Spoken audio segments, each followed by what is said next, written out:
이걸 통해서 우리는 이 시어머니와 며느리들의 그 대화, 그리고 그들이 하게 되는 결단, 그리고 행동, 이러한 것들이 매우 중요하다라는 것을 짐작해 볼 수가 있고, 그래서 오늘 이 말씀들, 이 22절까지의 말씀을 함께 살펴보면서 하나님께서 우리에게 어떠한 말씀을 하고자 하시는 걸까에 대해서 함께 말씀을 나누도록 하겠습니다. 먼저 오늘 나오미와 며느리들과의 대화를 살펴보기 전에 6절 말씀을 보시면 저번 주에도 잠깐 다뤘는데, 이 나오미가 여전히 모압 지방에 있을 때, 그러니까 나오미는 지금 모압에 여전히 살고 있을 때예요. 다른 데로 이동했을 때가 아니라 모압에 있을 때에 여호와께서 자기 백성을 돌보시사 그들에게 양식 주셨다함을 들었다, 이렇게 말씀을 하고 있습니다. 지금 나오미는 하나님께서 매우 싫어하시는, 기뻐하시지 않는 땅 모압에 있었습니다. 그녀는 남편도 잃었고 아들들도 잃었고 재산도 다 잃었지만 여전히 모압 땅에 머물러 있는 상태였습니다. 그럼에도 불구하고 하나님께서는 그러한 나오미에게도 회복에 대한 소식, 그 평화에 대한 소식을 듣게 하셨다라는 겁니다. 이 말씀 속에서 우리는 저번주에 말씀드린 그 룻기를 관통하는 주제, 헤세드, 하나님의 그 신실하신 사랑을 발견할 수가 있습니다. 이 오늘 말씀 속 시기는 여전히 사사시대죠. 그렇죠? 악한 시대였습니다. 하나님의 왕이 되는 시대가 아니라 자기 소견에 오른 대로 살아가던 그러한 시대였습니다. 그럼에도 불구하고 하나님께서는 이스라엘 백성들이 살아가고 있던 베들레헴 땅에 양식을 허락해 주신 것입니다. 이 양식은 이스라엘 백성들이 회개하고 하나님께 막 부르짖었기 때문에 하나님이 용서하면서 주신 것이 아니었어요. 그들은 여전히 악했습니다. 이 하나님께서 베풀어 주신 이 양식은 오로지 하나님의 은혜로, 오직 하나님의 긍휼하심으로 베풀어 주신 은혜였습니다. 그리고 그러한 은혜를 베들레헴 땅, 이스라엘 땅 거기에만 주신 것이 아니라 모압 땅에 살고 있던 모압 이 나오미에게까지 들려주심으로 그녀도 나오미도 하나님의 은혜를 이제는 경험할 수 있는, 하나님의 은혜의 자리로 돌아올 수 있는 기회를 허락하여 주고 계신 것이다, 이렇게 우리가 알 수가 있습니다. 우리는 이 하나님의 사랑과 자비의 모습, 이렇게 그 베들레헴뿐 아니라 모압에 있는 나오미에게까지 베풀어 주신 그 은혜의 모습 속에서 우리 죄를 위해서 예수 그리스도로 보내주신 그 하나님의 사랑을 발견할 수가 있습니다. 이 2000년 전에 예수님께서 태어나실 때 유대 땅을 한번 우리가 생각해 보시면 그것은 결코 하나님이 기뻐하시던 땅이 아니었습니다. 그곳에서는 하나님을 향한 바른 예배가 드려지지 않았고, 그리고 바른 믿음도 지켜지지 않았던 곳이고 시간이었습니다. 그 당시에 지도자들은 그들을 지배하고 있던 로마의 눈치를 보고 있었습니다. 그렇죠? 눈치만 살피고 있었고, 제사장들, 예배를 드려야 하는 제사장들은 뇌물을 바침으로 자신의 권력을 유지하고 있었습니다. 그 사람들은 하나님의 뜻에 따라 제사장이 된 것이 아니라 뇌물을 바침으로 로마에게서 그 제사장의 자리를 돈으로 산 사람들이었습니다. 그리고 바리새인들과 서기관들은 자신들의 종교적인 힘을 이용해서 백성들 위해 군림하려 하고 있던 시대였죠. 그리고 백성들은 그렇게 죄로 물든 땅에서 심각한 영적인 그리고 물질적인 기근, 흉년 가운데 있던 그러한 시대였다라고 우리가 볼 수가 있습니다. 이렇게 악한 상황이었음에도 불구하고 하나님은 이러한 유다 백성들을 심판하지 않으셨습니다. 도리어 구원하기로 작정하신 거죠. 가장 악한 시기에 하나님은 심판을 말씀하신 것이 아니라 회복을 말씀하셨고, 사랑을 말씀하셨고, 구원을 말씀하신 것입니다. 그래서 참된 생명의 양식 대신 예수 그리스도를 이 땅에 보내주시죠. 그래서 십자가의 고통을 감당하게 하심으로 구원을 이루셨고, 그 구원의 소식이 어디까지 이르게 하세요? 땅끝까지 이르도록 하나님은 은혜를 베푸셨던 것입니다. 이렇게 하나님의 은혜는 하늘보다 높고 바다보다 넓다, 우리가 이렇게 표현할 수가 있습니다. 그러니 우리도 우리가 잘해서 지금 이 자리에 있는 것이 아니다 라는 것을 기억해야 하고, 하나님이 우리를 너무나 사랑하셔서 우리에게 긍휼을 베푸셔서 우리가 이 자리에 있다는 걸 다시 한번 기억하는 이 시간이 되기를 원합니다. 그리고 오늘 나오미에게 들려진 하나님의 은혜의 소식처럼 우리에게도 들려주신 하나님의 은혜의 말씀들을 우리가 함께 듣고 하나님께로 우리의 방향을 바꾸는, 나오미가 베들레헴을 향해 방향을 바꿨듯이 우리도 하나님께로 방향을 바꾸는 이 시간이 되기를 축복합니다. 이제 오늘 본문 속 이 시어머니와 며느리들의 모습을 좀 살펴보도록 하겠습니다. 우리가 그 성경을 읽어보면 저는 이 이야기를 이렇게 읽으면서 동화 같은 이야기다 라는 생각을 하게 됐습니다. 그리고 많은 사람들이 이 룻기가 진짜 있었던 일인가에 대해서 의문을 품기도 합니다. 왜 그럴까? 왜 이 이야기가 동화 같은 이야기, 믿기 힘든 이야기일까? 그 이유는 시어머니와 며느리들의 사이가 너무 좋아요. 이럴 리가 없는데 시어머니와 며느리 사이가 너무너무 좋은 걸 우리가 볼 수가 있습니다. 이런 이야기 들어보셨는지 모르겠는데, 한 여성이 서점에 가서 책을 찾다가 어떤 책을 보고 책을 사지 않고 돌아서 급하게 나왔다고 합니다. 어떤 책을 봤길래 돌아서 나왔을까요? 네? 어떤 책을 딱 보자마자 책상이 포기하고 돌아서 나왔대요. 어떤 책을 봤을까? 시집을 본 거죠. 시집을 보자마자 돌아서 나왔다라는 이야기가 있습니다. 우리가 이런 이야기에 공감할 수 있는 이유는 고부간의 사이가 좋기는 생각보다 굉장히 어렵기 때문일 겁니다. 그렇죠? 많은 분들이 이러한 이야기에 좀 공감할 수 있는 이유는 그러한 이유일 겁니다. 특히 아예 다른 나라, 아예 다른 문화권에서 살아가는 사람들이 이 고부지간이 되면 극복하기 어려운 점이 훨씬 많아요. 다른 문화권에 살던 사람들이 더 힘듭니다. 혹시 이런 TV 프로그램 보셨는지 모르겠는데, 예전에, 지금도 하는지 모르겠어요. EBS에서 다문화 고부열전이라는 프로그램을 한 적이 있습니다. 혹시 보신 적 있으세요? 네.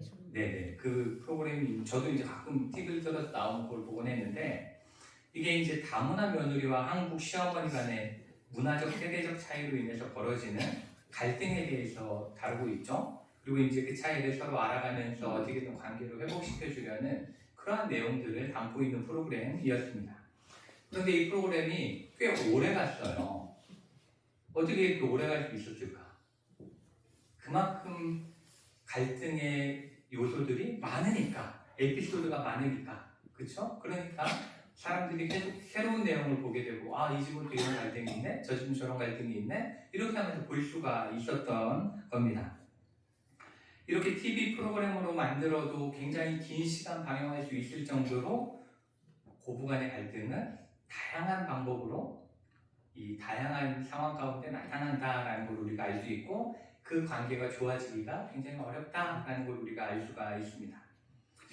제가 사역했던 교회에서도 베트남 며느리를 둔 집사님이 한 분 계셨습니다.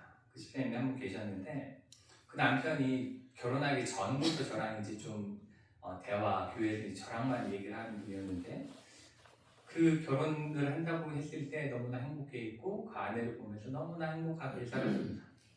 그런데 어느 날 아내가 아기를 데리고 집을 나갔죠. 그 집을 나간 이유를 알아보니 시어머니가 자기 방식대로만 하기 때문에, 시어머니가 자기 방식만 강요했기 때문에 버티지 못하고 나가서, 지금은 뭐 만났나 모르겠어요. 지금은 찾았나 모르겠지만 제가 아는 한 분에서는 만나지 못했다라고 합니다.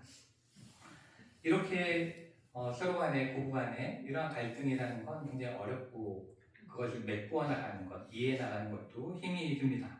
그런데 오늘 말씀 속 이 시어머니 나오미, 그리고 두 며느리인 오르바와 룻의 모습을 보면 너무 친밀하다라는 것을 우리가 알 수가 있습니다. 이 시어머니가 모압 땅을 떠나서 유다 땅으로 이제 돌아가려고 할 때에 이 며느리들은 싫은 내색 하나 안 해요.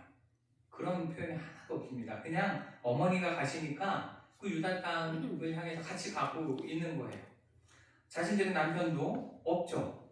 자식도 없죠. 시어머니랑 연결되어 있을 만한 고리가 아무것도 남아있지 않습니다. 그럼에도 불구하고 시어머니가 가려는 곳을 향해서 같이 가고 있는 거예요. 아마 고부간의 관계가 조금이라도 좋지 않았거나 아니면 그냥 그저 그런 사이였다면 며느리 입장에서는 불평했을 겁니다. 혹은 가지 않겠다라고 이야기했을 수도 있죠. 왜냐하면 지금 이들이 떠나려는 이 땅은 아산에서 천안 가는 이런 여행이 아니에요. 그죠? 나라를 건너가는 그러한 먼 길을 가야 했습니다. 그리고 또한 가는 곳이 모압 사람들을 가장 싫어하는 유대인들이 있는 그 땅을 향해서 가야 하는 거였습니다. 그리고 나오미의 가족은 제가 저번주에 말씀드린 것처럼 고향 땅에서 재산을 다 정리해가지고 다 가지고 나온 거예요. 다 가지고 지금 모압 땅에 왔기 때문에 지금 다시 고향에 돌아간다 한들 고향에 남겨진 예금이 있는 것도 아니고 땅이 있는 것도 아니고 아무것도 남아있지 않은 거예요. 가봐야 아무것도 없는 그런 곳을 향해 가야 했습니다. 그런데도 불구하고 며느리들은 불평 없이 따랐습니다.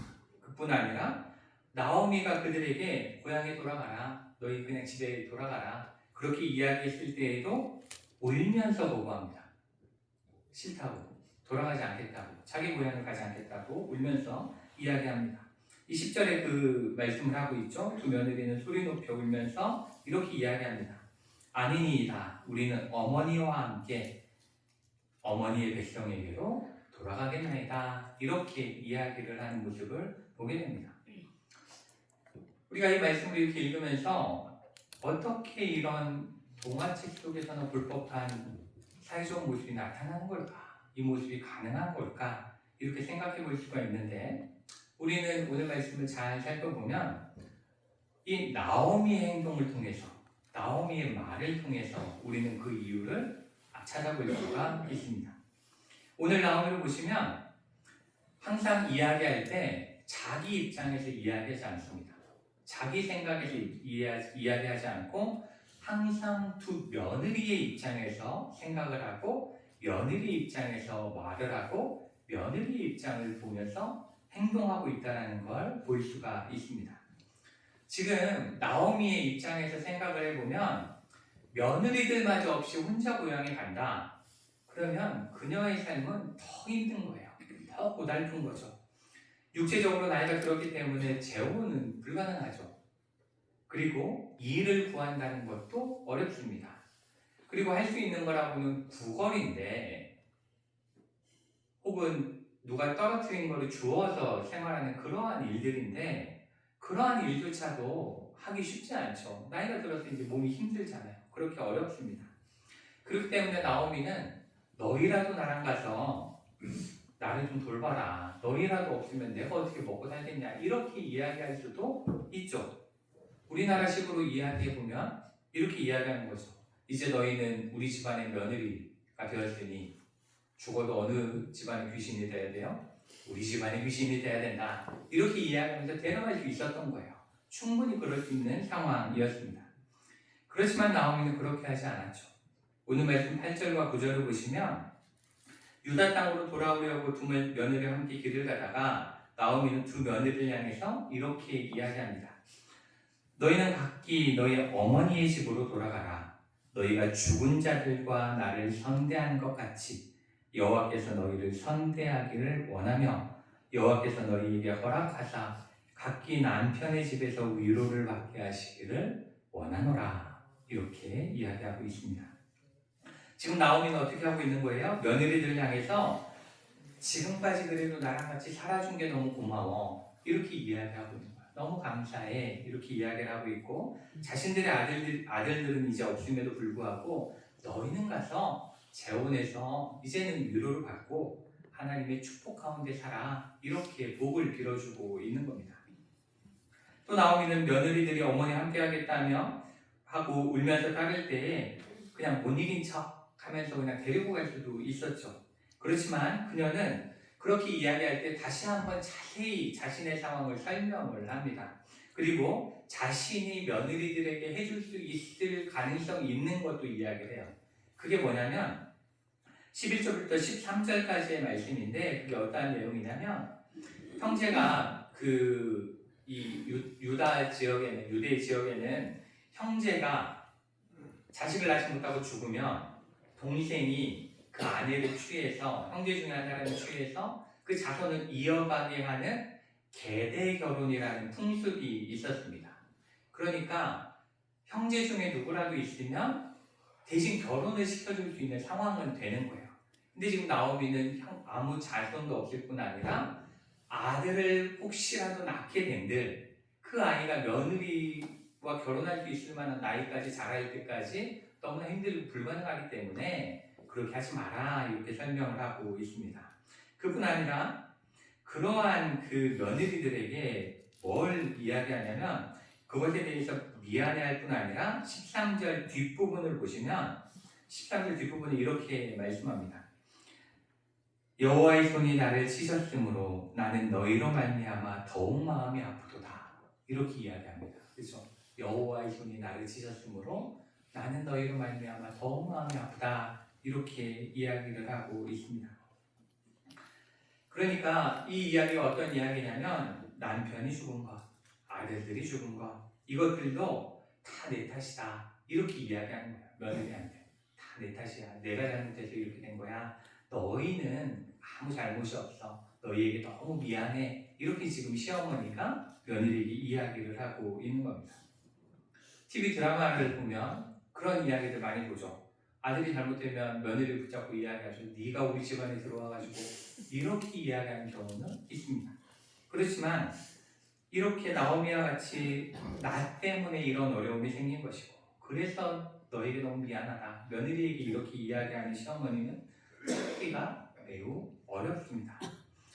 이렇게 자신보다는 며느리들을 먼저 생각하고 그들이 잘 지낼 수 있도록 배려하는 모습을 통해서 그들이 함께 보낸 모든 시간 동안 그 10년의 시간 동안 그 나오미가 오르바와 룻에게 얼마나 좋은 시어머니였을지를 우리는 추측해 볼 수가 있는 거죠. 그리고 이러한 나오미의 선행이 며느리들로 하여금 시어머니와 생사부락을 함께하고 싶어하는 마음이 들게 한 것이다 라는 것을 우리가 알 수가 있습니다. 심지어 16절과 17절 말씀을 보시면 룻이 이렇게 고백합니다. 어머니의 백성이 나의 백성이 되고 어머니의 하나님이 나의 하나님이 되실 것이며 어머니께서 죽으시는 곳에서 나도 죽어 거기 묻힐 것입니다. 이렇게 고백을 합니다. 이게 얼마나 시어머니를 향한 깊은 사랑의 표현인지 우리가 살펴보면 이 어머니, 나에게 사랑을 베풀어 주신 시어머니를 위해서라면 자신의 민족도 바꾸겠다는 거예요. 자신의 종교도 포기하겠다라는 겁니다. 이렇게 결단한다는 것은 지금 시대와는 전혀 다른 이야기입니다. 그 시대에 민족을 포기하고 나의 신을 포기한다는 건 나의 모든 인생을 송두리째 바꾸겠다. 송두리째 포기하고 새롭게 살겠다라는 정말 엄청난 결단이 담겨있는 이야기라고 볼 수가 있습니다. 그런데 이러한 룻이 엄청난 결단을 하게 된 배경에는 뭐가 있다고요? 시어머니의 사랑이 있다는 겁니다. 그 사랑이 그 모든 걸 바꾸었다는 걸 우리가 볼 수가 있습니다. 저는 오늘 우리가 이 나오미의 모습을 통해서 시어머니와 며느리 이런 이야기를 저는 하려고 하는 것이 아닙니다. 이런 이야기를 하려는 것이 아니라 이 말씀을 통해서 결국 우리가 깨달아야 되는 것은 사랑이 이긴다라는 것입니다. 사랑만이 이긴다라는 것을 깨닫게 하는 것입니다. 나오미의 그 사랑이 이방 며느리였던 룻을 변화시켰습니다. 그리고 나오미의 그 사랑이 룻의 시어머니를 향한 사랑을 낳았습니다. 그리고 나오미의 그 사랑이 룻에게 하나님이 어떠한 분인지를 알게 했습니다. 그리고 룻 또한 그렇게 사랑이 많은 시어머니의 하나님을 섬기기로 결단하게 되는 그러한 결과를 낳게 된 것이 바로 사랑 때문임을 우리는 기억해야 합니다. 우리도 이 사랑을 본받기를 원합니다. 힘들고 어려운 상황이지만 그보다 더 큰 사랑으로 며느리들을 이해하고 그들을 돌보았던 그 나오미의 사랑을 우리도 본받아서 내 옆에 있는 이들의 마음을 이해하고 그 입장이 되어 보살필 수 있는 우리 모두가 되기를 원합니다. 그래서 우리에게 사랑을 통해서 다른 이들에게 우리가 믿는 그 하나님을 소개하고 그리고 전하는 그리스도인들이 되기를 축복합니다. 지금 이 땅에 전쟁이 한창이죠. 그렇지만 그 전쟁으로 이룬 게 뭐가 있습니까? 평화도 없고 사랑도 아닙니다. 파괴만 남아있고 죽음만 지금 존재하고 있는 거죠. 아무리 큰 힘으로도 절대 승리할 수 없습니다. 오로지 사랑으로만 이길 수 있다는 걸 우리는 언제나 기억할 수 있어야 합니다. 그리고 오늘 말씀 속에서 함께 살펴볼 마지막 부분은 오르바와 룻의 선택에 관한 이야기입니다.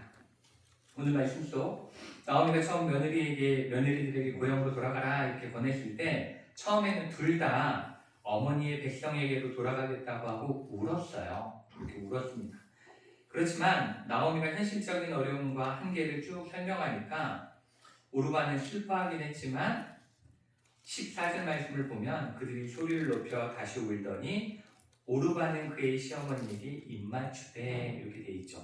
이 입맞췄다라는 건 작별의 인사를 했다 이렇게 이해할 수가 있는 겁니다. 이렇게 자신의 고향으로 돌아갔고 현실과 타협했고 또 15절에는 내 동서는 그의 백성과 그의 신들에게로 돌아갔다 이렇게 표현을 하고 있습니다.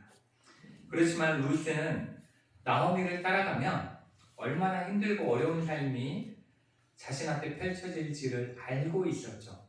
그렇죠? 그것을 알고 있음에도 불구하고 끝까지 시어머니와 함께 가기로 결단하고 선택합니다. 자신의 안위, 자신의 평안, 자신의 유익 이러한 것들은 전혀 관심 없이 오로지 시어머니와 함께 하겠다는 사랑의 마음만을 가지고 그 길을 함께 걸어가게 됩니다. 14절에는 이 오르바는 시어머니에게 입맞췄지만 룻은 그를 붙쫓았다 이렇게 표현을 하고 있습니다. 붙쫓았다 이렇게 표현하고 있는데 이 의미는 붙어서 너무 딱 붙어가지고 떨어지지 못하는 상태, 떨어질 수 없는 상태를 또 의미하고 이게 어디서 쓰인 단어냐면 하나님께서 아담을 창조하시고 아내로 하와를 주셨죠. 그렇죠? 그런 다음에 그 남자에게 여자와 연합하여 한 몸을 이루라 이렇게 말씀하세요. 거기서 연합하다라는 의미가 붙여찼다라는 것과 같은 단어를 사용하고 있는 겁니다. 부부가 떨어질 수 없듯이 이 시어머니와도 떨어질 수 없는 그 아주 가까이 붙어있는 그러한 상태를 이야기하고 있는 겁니다. 이렇게 오르바는 자신의 유익과 상황에 맞는 가장 합리적인 선택을 합니다. 그래서 자기 백성 그리고 자기의 신인 그모스에게로 돌아갔습니다. 우상을 섬기는 땅으로 돌아간 거죠. 그렇지만 룻은 나오미와 함께하며 그 시어머니가 섬기는 신인 여호와 하나님을 섬기기로 결단합니다. 이 룻의 결정은 매우 어리석게 보여집니다. 모압 사람을 극도로 싫어하는 유다 땅으로 과부인 시어머니와 함께 과부인 자신이 간다라는 것은 비참한 삶을 감당해야 하는 것이기 때문입니다. 아무것도 남아있지 않은 그곳으로 돌아가는 것이기 때문입니다. 그럼에도 불구하고 룻은 그것을 선택했고 그 길을 걸어갔습니다. 인간의 눈으로 볼 때는 오르바가 훨씬 잘한 선택을 한 거예요. 훨씬 잘한 겁니다. 고향 친정집에 가면 그래도 친정 부모님 밑에서 편안하게 지내다가 또 좋은 남자 만나면 재혼할 수 있고 그 모압 땅에서 자신을 무시할 사람도 없고 자신이 섬기던 신 그대로 섬기면 되고 굉장히 합리적이고 이성적인 판단, 결정을 한 것으로 보여집니다. 그렇지만 이 두 사람이 선택한 결과는 지금 당장은 룻이 손해본 것 같고 지금 당장은 크게 차이가 없어 보이지만 후에 전혀 다른 결과를 낳게 되는 걸 우리가 알 수가 있습니다. 우리가 지난주에 이 룻기 4장 21절과 22절을 통해서 룻이 누구의 증조할머니가 된다라고 알게 되었냐면 다윗의 증조할머니가 된다라는 걸 그 족보를 통해서 알게 되었습니다. 그런데 그 유대인들의 문헌에 따르면 오르바는 모압에서 재혼을 했다고 해요. 재혼을 해가지고 자녀를 낳았는데 그 증손자를 낳았어요. 이제 자손이께 낳아서. 누군지 아세요? 그럼 맞춰볼까요? 룻은 증손자로 다윗을 낳았고 오르바는 증손자로 골리앗을 낳았다고 합니다. 아유, 웃을 얘기가 아니라 진짜 그 문헌상에 그렇게 나와 있다라고 해요. 뭐 이게 과학적, 역사적인 뭐를 말씀하라고 그러면 제가 말씀드릴 수 없지만 그렇게 했다고 합니다. 이렇게 그 순간의 선택, 그 당장의 선택은 오르바가 된 혁명에 보였지만 결국 믿음을 선택한 룻이 옳았음을 이렇게 우리에게 알려주고 있는 거예요. 무엇이 진짜 옳은 선택인지를 우리에게 말씀하고 있는 겁니다. 그렇기 때문에 우리의 선택도 이 룻의 선택과 같기를 원합니다. 당장 내가 보기에 좋은, 당장 유익해 보이는 선택을 하는 것이 아니라 하나님이 보시기에 가장 올바른 그 하나님을 믿는 믿음으로 하나님의 뜻을 구하는 사람. 그래서 지금 당장이 아닌 결국엔 이루실 하나님의 선한 계획을 믿고 선택하며 나아감으로 하나님께서 우리에게 베풀어 주시고 예비하시는 모든 축복 가운데 살아가시는 저 여러분 되시기를 축복합니다. 아멘. 기도하시겠습니다.